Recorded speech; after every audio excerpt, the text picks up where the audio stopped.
ராமேஸ்வரம் அருகே கடற்கரை கிராமங்களில் கடல் உள்வாங்கி காணப்படுவதால் நாட்டு படகுகள் தரை தட்டி நிற்கின்றன.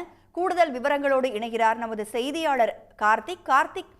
கடல் உள்வாங்குவதற்கான காரணங்கள் என்ன? ஆராய்ச்சியாளர்கள் என்ன சொல்றாங்க? ராமேஸ்வரம் அடுத்துள்ள பாமன், சின்னப்பாலம், தோப்புக்காடு உள்ளிட்ட பகுதிகளில் பார்த்தீங்கன்னா இன்னைக்கு காலை கடல் ஒரு 500 மீட்டர் தூரத்துக்கு உள்வாங்கி காணப்படுது.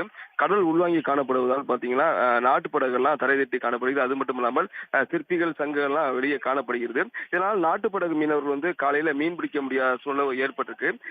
இது குறித்து மீனவர்கள்ட்டையும் ஆராய்ச்சியாளர் கேட்டபோது இந்த காலகட்டத்தில் காலையில கடல் உள்வாங்குவது இயல்பான ஒன்றுதான். ஆனால் இந்த சுனாமிக்கு பிறகு இந்த காலகட்டங்கள் மாறுபட்டே காணப்படுகிறது. திடீரென்று கடல் உள்வாங்குவது, திடீரென்று கடல் அதிக அலை வருவது போன்ற அடிக்கடி நிகழ்வு. இதை பற்றி ஆராய்ச்சி செய்வதா தெரிவிச்சிருக்காங்க.